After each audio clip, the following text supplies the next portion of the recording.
Hi, everyone. Thanks for taking time out of your Saturday morning, wherever you are, for joining us. I am so excited. I can't tell you enough how excited I am to speak with all of you. It's one of my favorite things to do is, speak with up and coming aspiring doctors.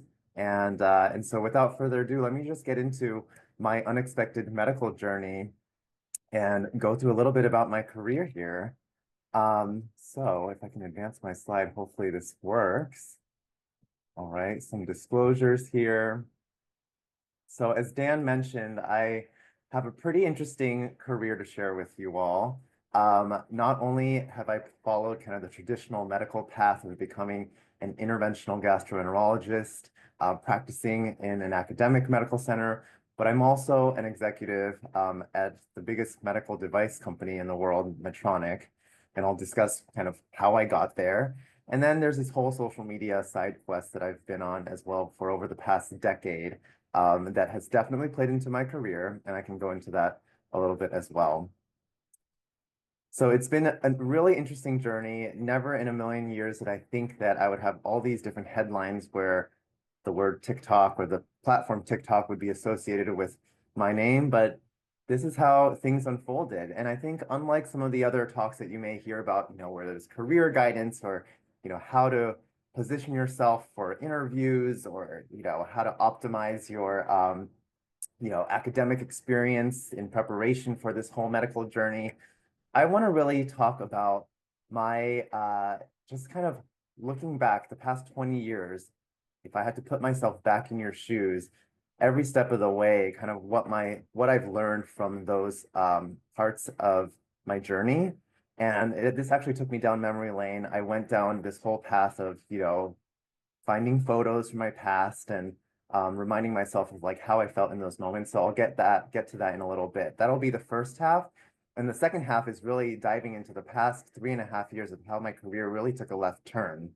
And that's the exciting part because that's really what I think separated me from a lot of my colleagues. And it's given me a really interesting perspective into healthcare that I can't wait to share with you all. So how did I get here in the first place? I think when people see my career, they kind of assume that it just happened overnight, but it definitely didn't. I went down the whole traditional medical pathway, just like you all are getting ready to do as well, or are in the process of doing.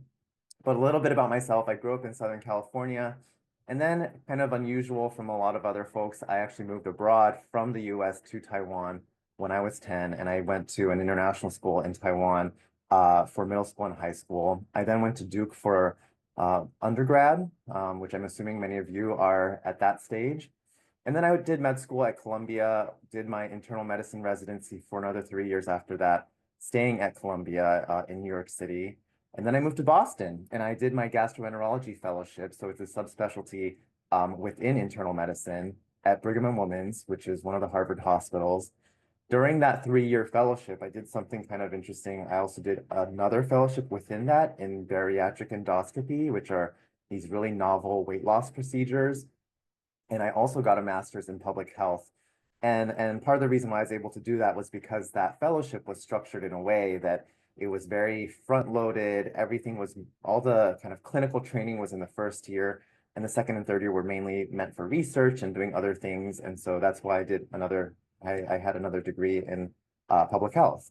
And then finally, I did a third and final fellowship, which was my 7th year out of med school in advanced endoscopy. And I want to talk just a really short bit about that. So about gastroenterology, look, when I started med school, when I was in your shoes, considering medicine even, I had no idea what gastroenterology was about. I thought that it was just about guts and poop and bloating and acid reflux, kind of the common things, but really that's not what attracted me about the field.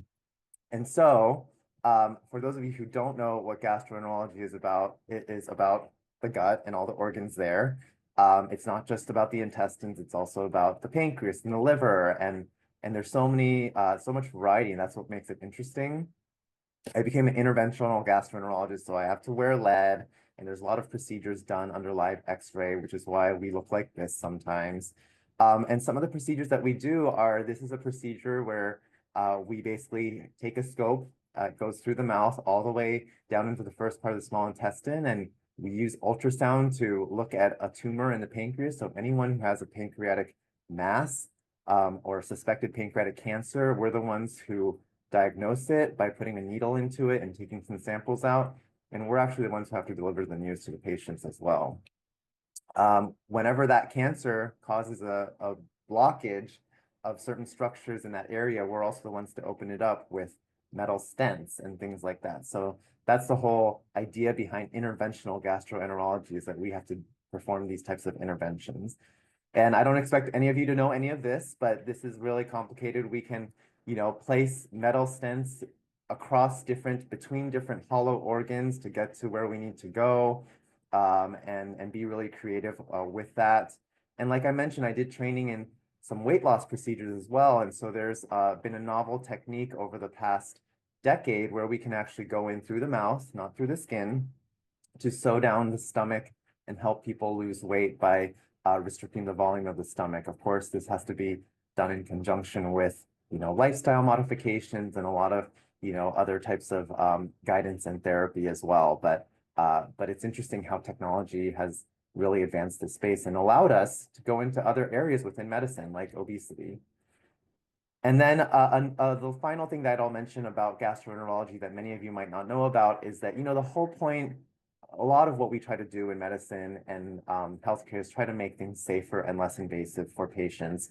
So this whole field of doing things through the mouth has also created opportunities to carve out early tumors or early cancers so that surgeons don't have to go in and snip out a whole section of your bowel. And so that over the past couple of years, we've been able to refine our technique to be able to carve out these early tumors and early cancers. And trigger warning, I'm going to show you a picture of what it looks like here. This can be, carving out these tumors can take hours and hours and takes a lot of training.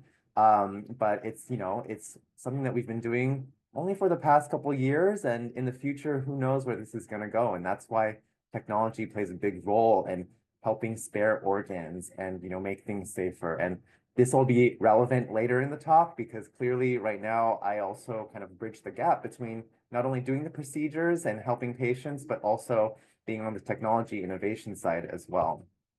All right, so I wanted to, like I said, get into my own journey, and a lot of this is going to sound like life lessons, but really I wanted to share with you just a little bit of history, from my perspective when I was in your shoes. So when I was pre-med, these are all very, very blurry photos because back then we had cameras that weren't as great as they are now. But one thing that I really had to remind myself throughout at every point in the way really was that there have been many, many people who have gone through the same process. And if those people could make it through, you can too. And we all started somewhere. We all went through a very similar experience, not exactly the same experience as each and every one of you, but many of us, as you probably heard in past years from Dr. Martin or Dr. Grunch, we had to go through the same process, and we had a lot of the same uncertainties and questions. And so for me, this was my freshman year dorm room. I dug this photo out of, I don't know where, Facebook or something. And when I look back, I had to spend a lot of time finding my true self. And I know that sounds super hokey, but it is so important, because without actually coming to terms with your own priorities and what's important to you, you won't be able to really live up to your truest, most authentic self and your highest potential, which is so important. And so, for me, when I look at this photo, it's wild. I was concealing so much about my own identity, things that were getting in my way, including like my sexuality. And I think that was such a big barrier for me to, that I needed to overcome over time. And it doesn't happen overnight, but it takes a lot of work and a lot of self-reflection. The other thing is you'll gain more by helping others. When I was in college, I often thought that I was just trying to make myself better in so many ways and trying to get through the academic year. And it was all about me, me, me, me, me. But there were some opportunities that I was involved with. Sometimes friends would get me involved in volunteering experiences. And this is a photo from me being co-leading a organization where we helped create a summer camp for local underserved students that the schools can nominate to spend a whole week with us and dissecting sheep brains and building robots. And in doing so, it really just inspired me and motivated me to continue doing what I'm doing, because it wasn't all about me, and it was about kind of giving me a glimpse into what I could be doing in the future. And I'm sure many of you are involved in activities like this as well. One other thing is that, again, we're so caught up in ourselves.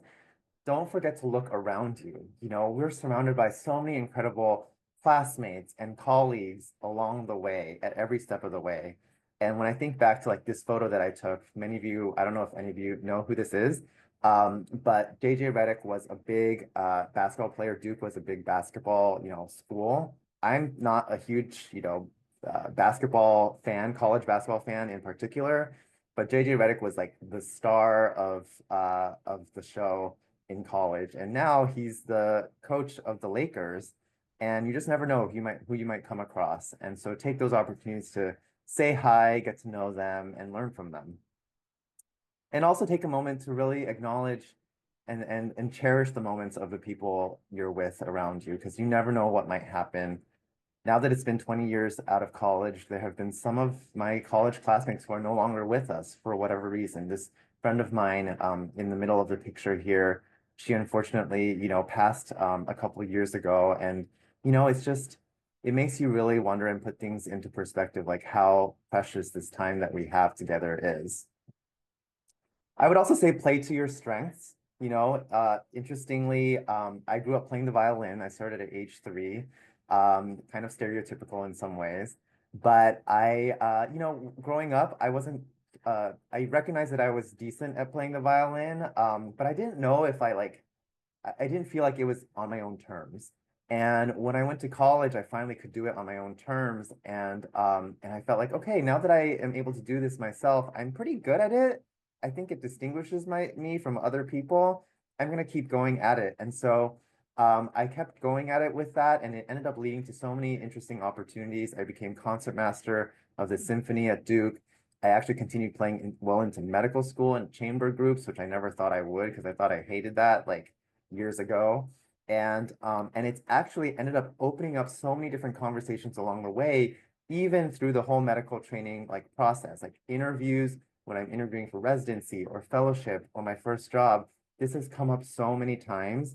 And when you're able to speak to things like that, I think it's a bonus to showing you off as a well-rounded person, or just a person in general outside of, your academic achievements. I think another important message is that you don't have to be number one every single time. I know we're all striving to be the best at what we do, and we're striving for excellence, but I was never at the very top of my class. Despite, when you look back at my history, it sounds like these big ivory tower names, but I was never at the top of my class. And I think when you put so much pressure on yourself to be that, it can get in your way and it can backfire. And just know that, you don't have to be that in order to be successful or to get what you want out of life. This is a really cheesy analogy, but if you think about all the successful people out there that you admire, whether it's, athletes or celebrities or singers or artists or whoever it might be, some of them, there are very few that you can say are actually number one, but there's a lot of people out there who have achieved a lot. And so you don't need to necessarily be, at the very top. And being at the top sometimes comes with a price. So I'll get into that in a little bit as well. And you can always have a comeback. I think part of the beauty of even, medical training is that like you go through med school, you go through residency, fellowship, there's all these stages where you can kind of recreate yourself. You can start fresh every single time. You might have felt like, man, college years were really rough for me. And for me, actually, it was kind of like that, like my first few years in college weren't that great. And I sort of, things ramped up later on in my college years. But again, like when I went to med school, I felt like, okay, I'm starting fresh. I'm starting where everyone else is starting. You can always have a comeback. And the reason why I threw this up is like, the Von Dutch hat here. I know it's kind of back like over the past year or two. And it's so weird to think, because like 20 years ago, it was a thing. And then it suddenly became like no one wanted it anymore. And then it sort of had a comeback. And so that's why this photo reminded me of that. All right. Then I want to get into my med school years a little bit. This is from my white coat ceremony. So again, I had no idea what I was doing. I had no clear direction of where I was going at all, what I wanted to do in med school. I didn't decide on GI until far, far later. So I really went in with an open mind. And again, this is a really blurry photo, but these are my classmates and I. Right before the week before med school, we had like this kind of orientation week, and we all went to the beach in Coney Island, and spent some time with each other, just getting to know each other. Another important lesson is to, compete with only yourself. There's going to be so many times where you feel like, oh, I gotta just like, you know, everyone's comparing each other to one another. And I will tell you that we all come out with different priorities, and everyone, just because somebody is going into a more competitive field doesn't necessarily mean that they will be more successful or happier or anything like that in the future as well. So that theme will, I think, come up over and over as we go on through this. And just remember, you're not alone. Like I said, many, many people have gone through this process before you. And I try to remind myself every single time. And I think it is important to try to find a core group of people um, to lean on and realize that you're not in this alone. These are two of my closest friends in med school. My roommate is on the left here. His name is actually Austin as well. He's now a pediatric cardiologist. Stephanie on the right became an orthopedic surgeon, a hand surgeon in California, and they kept me grounded. We were very open and honest about, what our struggles, our feelings, like what we needed help with. And we were always there for each other. And we had a great time as a result. And like I said, everyone's priorities will end up being different. So just because people choose to go into a certain specialty or choose to do something with their career doesn't make it any better or any lesser than anyone else. We all went in very, very different directions. And in fact, my friend here on the left, Rich, he actually was a music major. His passion is actually music. And he decided to, pursue medicine kind of as a job, which is totally fine. Like everyone treats medicine as a job. But his was like, this is a means to an end. My true passion is in music. I will help people along the way, but it just enables me to do other things that I like to do, which is, I think, a totally fine approach. Not everybody has to make their career their entire lives, and just keep that in mind. I think that was one of the academic faculty I came across along the way who also said something similar to me. And I was like, yeah, it's not all that bad that you don't have to make this every aspect of your life. It doesn't have to be everything that defines you. And one of the encouraging things is that the best memories along the way really have nothing to do with school. I mean, a lot of the memories I created with my classmates came out of being, in this whole journey in medicine, but had nothing to do with the actual, medical process. So my friends getting married, my best friend Stephanie from med school, like we all went out to Paris, which was amazing for her wedding. Part of our med school curriculum on the upper right here was actually spending a day a week, an afternoon a week, for a semester at the Metropolitan Museum here in New York. So we would go to the museum every week and just sketch. And it, I think, took our minds off medicine a little bit, but at the same time allowed us to see things from a different angle and appreciate art and have that shared experience. And the photo from the very bottom left was, I went with another friend from med school to Costa Rica, and that's me ziplining. It looks cool, but I was so scared. That's really not the usual MO that I have. And on the bottom right actually is whenever people ask me what my favorite thing about med school is, it was this rotation in primary care, which I had no desire to go into that field at all, but I was placed in New Mexico on the Navajo reservation. And with the small group of classmates I was with, we were encouraged every Wednesday and Friday afternoon to not be in the hospital, to just go out and explore. And with that, we went to the Grand Canyon, we went to Arches in Utah. We basically took these trips every weekend to other places to explore, and it became the most memorable piece of med school, and it had nothing to do with school itself, but I think it was just so formative to, again, be able to broaden my horizons and give me a different perspective. And I'm so, so grateful for that. So there's a lot of things to look forward to along the way that are great perks and great experiences that have nothing to do with the actual training. And like I said, thousands have gone through this, and so will you. This is a photo I took. I mean, check out that photo of me holding a camera. It's like before actual selfies. I was interviewing at, I think, Northwestern or somewhere in Chicago for residency. And so I took this photo, in front of the bean in Chicago, when I was going through that process. And remember, everyone has their internal struggle, but it does get better.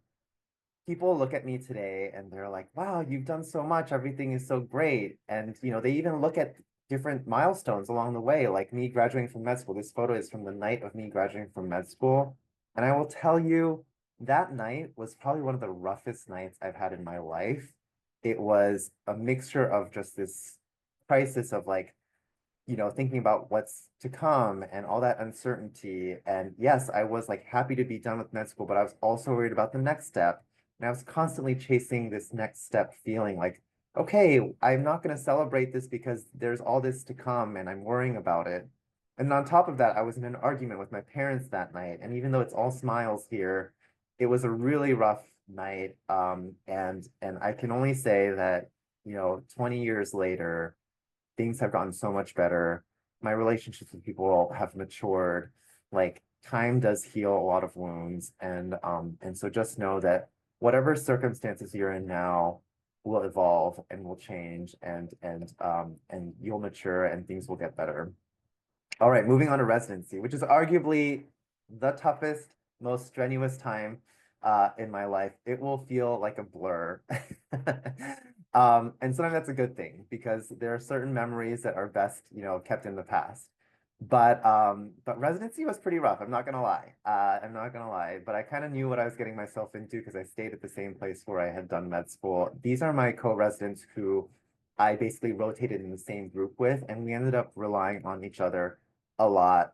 And part of the reason why I want to, shout them out is because, there are times when you work in healthcare in general, emotions are always high, right? It's a stressful environment and people get angry at you for no reason. And these three people next to me really stood up for me at times where I was getting, where we were in tough spots. And sometimes, people would blame each other for doing things they didn't do. And so they really backed me up. And they've all gone on to have amazing careers, of their own as well. But we were so tired, and yet we had a lot of fun. I mean, this is a picture of us going out to brunch after a whole like 24-hour, shift, and people were falling asleep at the table. But I just want to say that these moments, even though they were so rough, they made for the best stories. Like that's one way to think about it is, now that I look back, like it's often the fact that we went through it together and we were so, we're so happy that we had that like bonding experience over that. And so these are just photos from from either us rounding, preparing for rounds in the morning on the upper left to just, literally napping in the middle of the night during residency. And hopefully things have gotten better since then because these are photos from like, over 10 years ago. But everyone is figuring out their next steps. I mean, all of us didn't know what we were doing. Some people will say, yeah, I absolutely know what I'm doing for the next, in the future, but you can't plan out the future. And you'll see like how my career has really transformed. And that's the exciting part, like in the past 3 years. Everything up until that point has sort of been predictable, and I was on this assembly line, but you just never know what left turns your career will take in the future. And everyone is trying to figure out their next steps.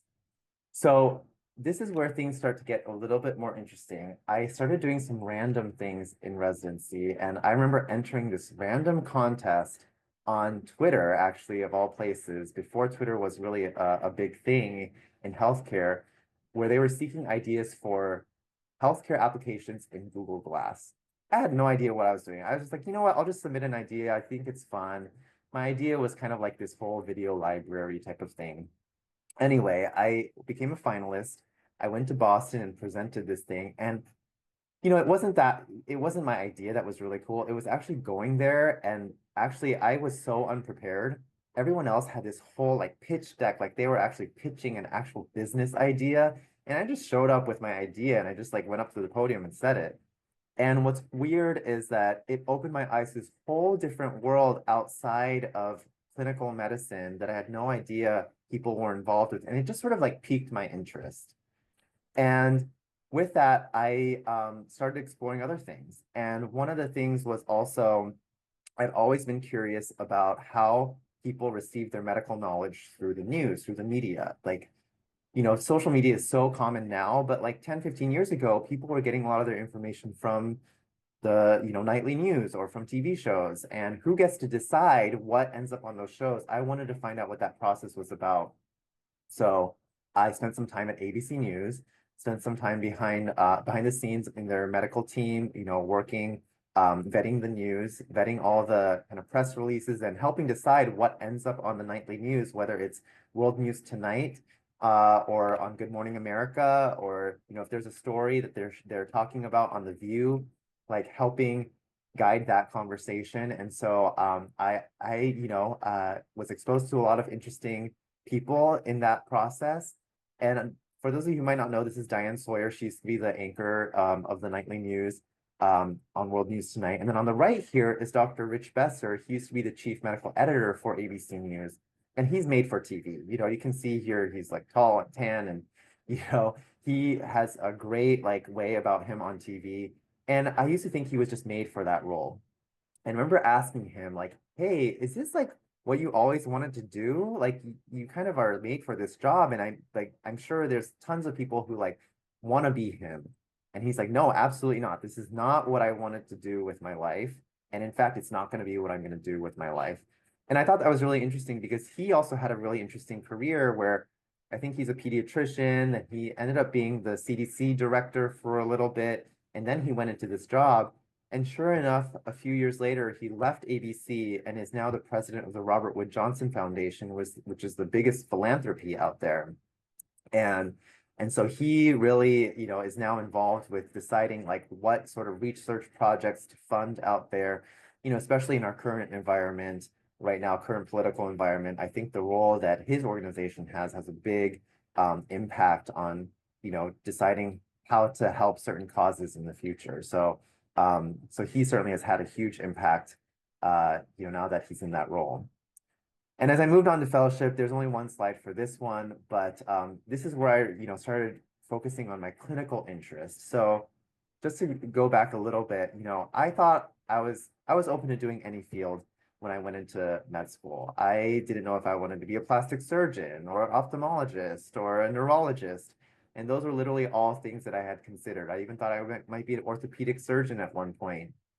And I tried to follow my gut and really trust my instincts like along the way. So when I did my internal medicine rotation, that's when I felt like, wow, I really jive with these people. And I really admired the residents I was working with. And that's what really led me into that field. But even in internal medicine, I thought that I was going to go into being a critical care doctor. And so when I applied to residency, I said, hey, I want to be a critical care doctor. But there was a part of me that always wanted to be a proceduralist and like kind of do something like surgical. And so as soon as I started residency, I switched my interest into interventional cardiology, the doctors who treat heart attacks and things like that. And there's a lot of innovation in that space because so much can be done without open heart surgery. So much can be done now just through someone's wrist or someone's groin. And so I was really interested in that. But then I also started noticing that all of my best friends in residency were going into gastroenterology, and it was a field that I never really entertained at all. And I started looking into what interventional gastroenterologists do, and I was like, wow, that's like there's so much cool innovation and technology and so much variety in the organs. I want to do that.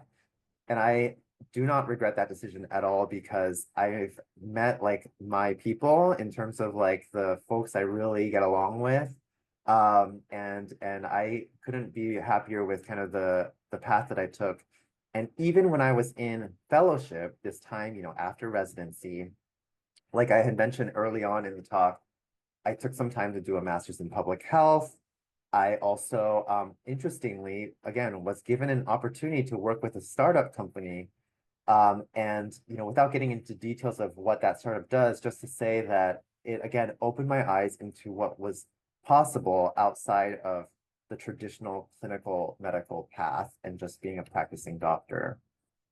So that sort of rounds out my whole training process. And this is where things, again, start to shift, and I go off in a new direction, and what ultimately led me to my role as chief medical officer of one of the businesses at Medtronic today. So this is the headline that you may have noticed earlier. And just to really quickly say, like, kind of what Medtronic does and what we do in the gastroenterology space that makes it so cool. So basically, medical devices, we have developed a couple of different things that, these tools that doctors use to diagnose and treat patients. And, some of these you may have seen or have heard of. The pill camera is a capsule, basically the size of a pill, that takes pictures all along the intestine to help diagnose certain things like bleeding in the gut. We also have AI during colonoscopy. Everyone needs a colonoscopy when they turn 45.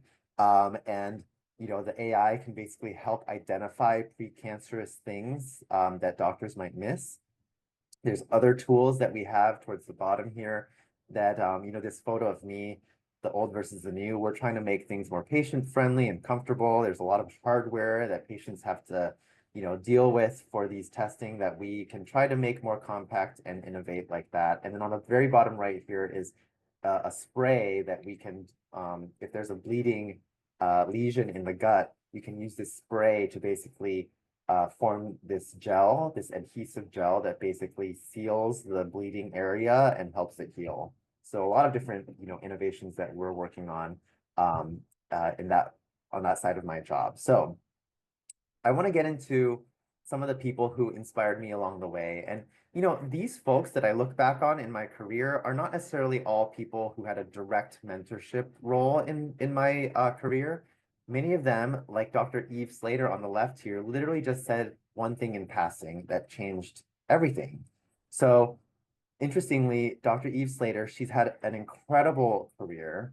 She was the first female chief resident at Mass General, one of the Harvard hospitals. And she ended up, practicing there, being faculty there. Then she went into pharmaceuticals. And then from there, she ended up being the #2 person in healthcare in the US. She became the Deputy Secretary of Health and Human Services. This was like maybe 15, 20 years ago.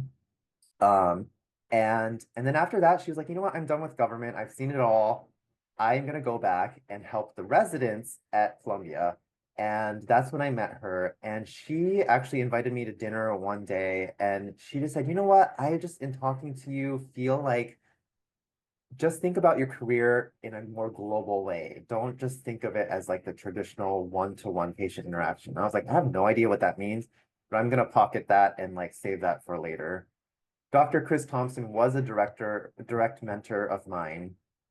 And it wasn't, I tell him this today, his influence on me wasn't in the direct training in gastroenterology, but rather he has multiple startups on the side where he's also inventing things. And that just opened my eyes to a lot of other things as well.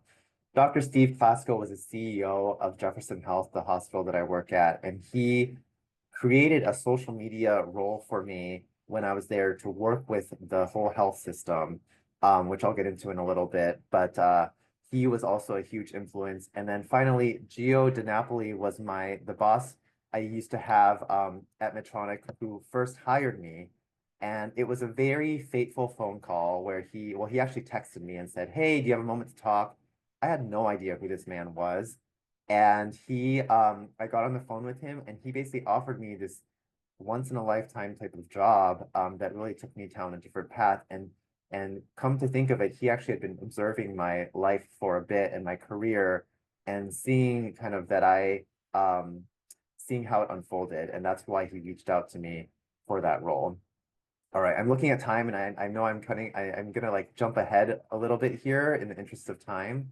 But I do want to talk a little bit about, the social media piece of this in a little bit too. But basically, it's interesting how this experience that I've had on the clinical side with all my medical training has really played into my current role as chief medical officer at this company. But also the social media piece of it has taught me a lot about communication and how to distill a complex idea into a 15-second soundbite. And it's also kind of taught me about, people management, because I ended up founding a nonprofit to help educate other health professionals on how to use social media at one point. So here's a little bit about my strange social media journey. I have been a social media fan for a long time, even before all the common platforms. Many of you probably have no idea what these are, but they're like basically the grandfathers of Facebook, which really ages me. But then I took it upon myself. Again, I had an interest in understanding how people receive their medical information. And obviously I had identified a lot of like inaccurate misinformation online. And so I started thinking about like, how do I potentially position myself as an authority one day to share my experience online? And I do this on every single platform with no help, all by myself. And I do less on like YouTube, for instance, now, because these are old screenshots, but I don't have time anymore for YouTube, but I used to do YouTube and create my own thumbnails and edit all my own videos. But again, the purpose behind all of this was really to share my experience and be a source of good information. And I also learned along the way how to craft that message to different audiences on different platforms, on LinkedIn, on Twitter, Instagram, etc. And so very quickly how it unfolded, I had this interest in social media. I actually started doing research in social media to make it also an academic pursuit, because a lot of people question my purpose. Like as I was going through training, there were a lot of naysayers along the way, and I had to sort of package it in a way that they understood that, hey, social media is important to healthcare, and we kind of take that for granted today. I ended up assisting a lot of our professional gastroenterology societies with their social media presence and getting them off the ground. And then I was given this role in my when I was full-time practicing to help with social media efforts and social media policy and campaigns at the hospital, which was granted to me by the CEO of that hospital. And then I started a nonprofit to help other health professionals use social media responsibly and effectively. And you have to think that like now we sort of take it for granted, but it was really the pandemic that catalyzed this whole conversation and got the platforms themselves, whether it's Instagram, TikTok, to really appreciate the role that social media has on public health and healthcare. And at that point, that's why I started talking to, had these contacts and these platforms would reach out to me for help. And so I still currently work a bit with YouTube, a lot with LinkedIn, and it's still an evolving space. You all know that these platforms are constantly rolling out new features and things like that. This I'm gonna just leave up for a quick second here, but there's so many different paths you can take in medicine, and your value with medical experience can be applied to so much more than just one-on-one patient care. When people think about like industry, they often think like pharmaceuticals, or they think like medical devices, like what I'm doing. And even within that, there's a lot of different roles. And then we also think about like all the, social media doctors and clinicians and nurses.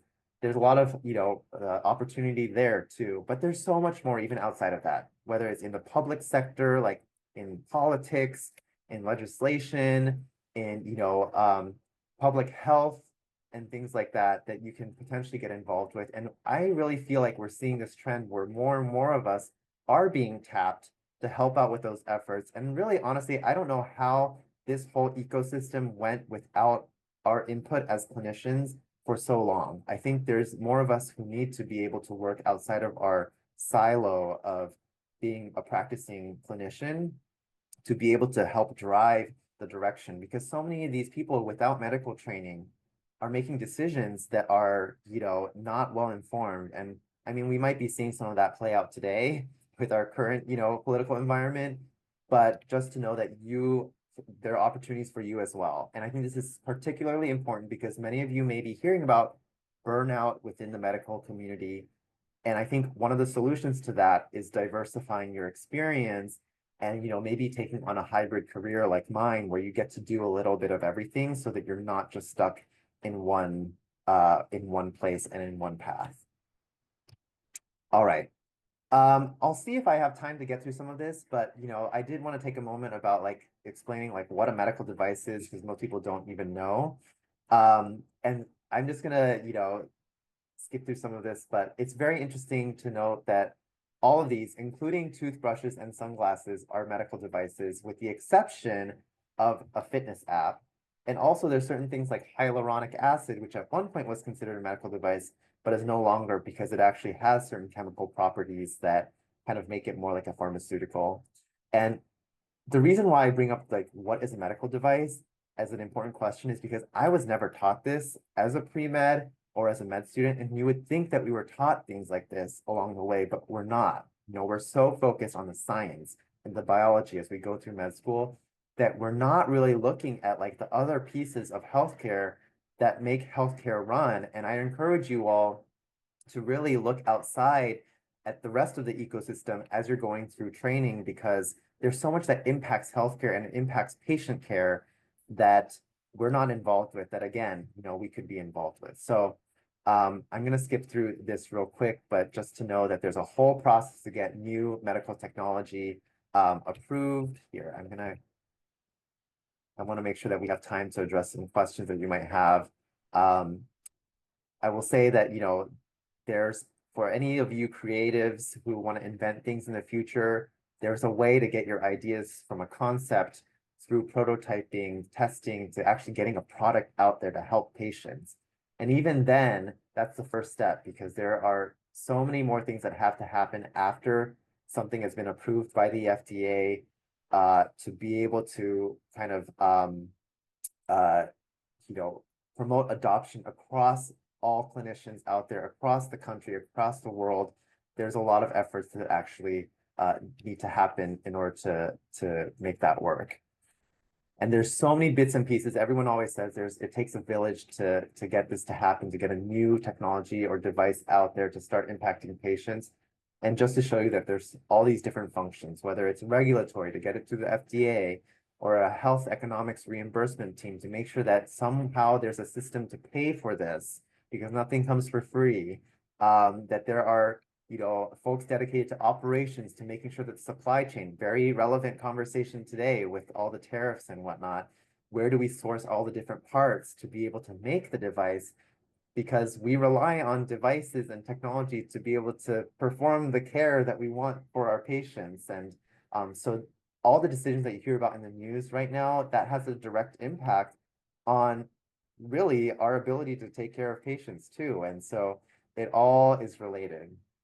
Now, people often ask me what my role as chief medical officer is. I know some of you probably had that question as well. And the long story short version of this is that there's no central definition for what a chief medical officer is. I, in fact, had to Google it before I took my job. And a lot of the results on Google are actually chief medical officers of hospitals and health systems. But for a technology company, it's a little bit different. Some of it is internal facing, helping provide medical input into the innovation process. And a lot of it is actually just, external facing, trying to get the message out to patients and the general public and doctors and nurses. And so my role is kind of a combination of both. And I will say I am so blessed to be able to do a lot of this in different ways, or I get to be involved in the process in so many different ways. I get to manage certain teams like medical education, all the programs that we put on to educate doctors how to use our products, be training. I lead the team that basically trains all the sales reps on how to explain how to use these products. And I'm also involved in every conversation that we have with startups to determine whether or not these are good ideas that we might want to, take on and distribute for the whole country or the world. And I have a glimpse into like where medicine is going in the next 5 to 10 years.